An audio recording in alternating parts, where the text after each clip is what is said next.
नौतन विधायक हैं, बीजेपी विधायक नौतन के नारायण शाह जी। सबसे पहले तो जो मुद्दा आप लोग पूछ रहे हैं वो मुद्दा जो सरकार में रहता है उससे पूछना चाहिए। मैं एक जिला पार्षद हूं और मैं वीआईपी पार्टी का जिला प्रभारी हूं। अगर हम क्षेत्र में जाते हैं तो हमारे क्षेत्र का लोग हमसे पूछेगा कि आपने 5 साल में क्या किया है, इस मुद्दा पे क्या किया। हमने उनकी अपनी उपलब्धियां गिनाएंगे कि हमने 5 साल में क्या किया। हमने रोड बनवाए, नाले बनवाए, छठ घाट बनवाए, हमने इस समस्या को दूर किया। जो सरकार में आज 20 साल से लड़ाई लड़ रहा है, पलायन की लड़ाई, रोजगार की लड़ाई, भ्रष्टाचारी की लड़ाई, और उसको कहीं से डिमोरलाइज करना, ये कहां तक अच्छा बात है। जहां तक अब हमारे भाई साहब ने पूछे कि आपके 100 जातीय भी चुनाव लड़ रहे हैं, संतोष जी तो 100 जातीय की चुनाव लड़ रहे हैं। मैं उनका जवाब देना चाहता हूं कि 100 जातीय को कोई हम लोग विरोध किए हैं।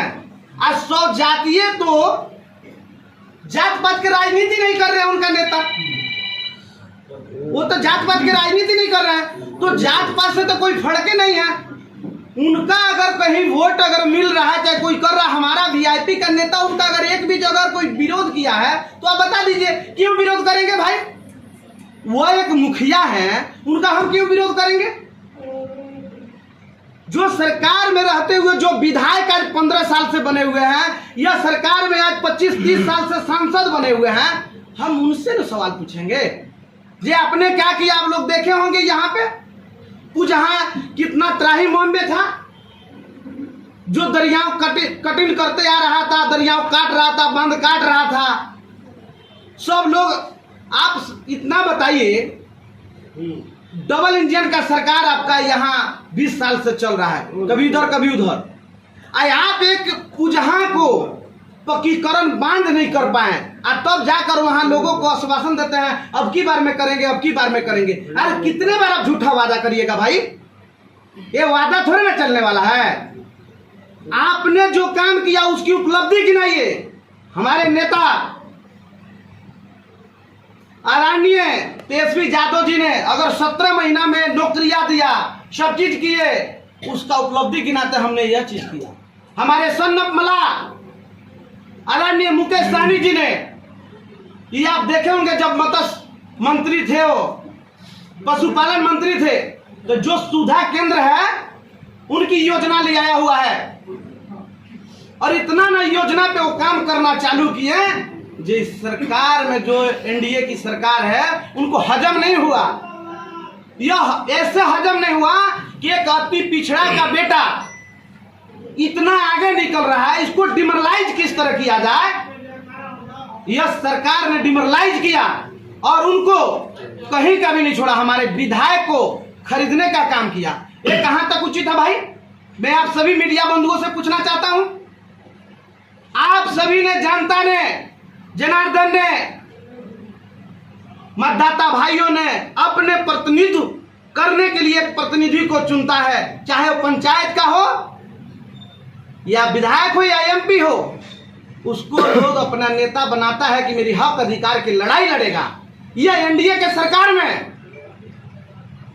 एक भी कोई जनप्रतिनिधि पंचायत हमसे बता दे, क्या उनकी सुनी जाती है किसी भी अफसर के पास।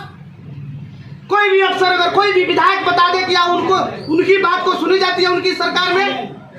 यह बीजेपी के पास, एनडीए सरकार के पास यह चीज को जो है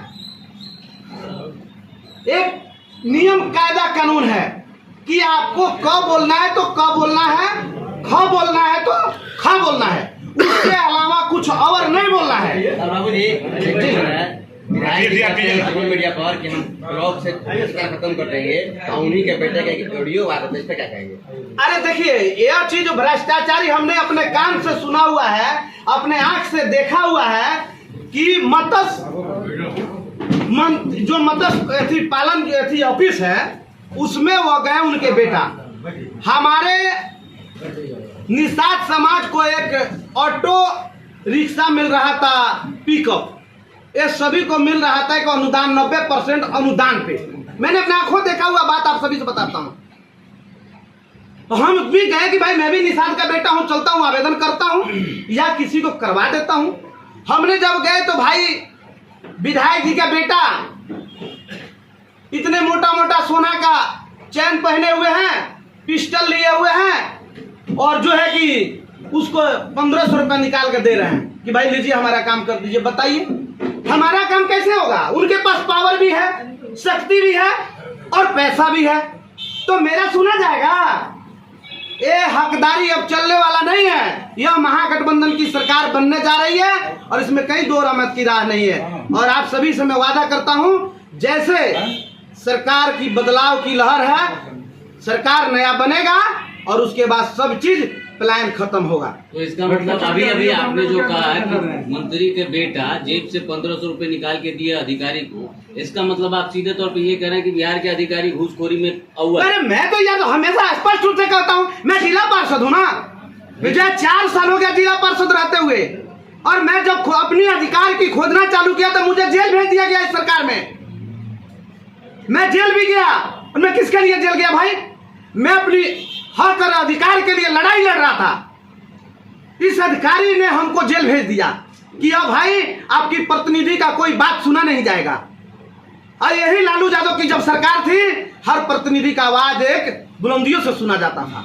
आप लोग भी देखते होंगे, माने आप लोग कह नहीं सकते हैं, हर ऑफिस में आप लोग जाते हैं और हर ऑफिस में हमने जिला परिषद में मुर्दाबाद जिंदाबाद लगाया।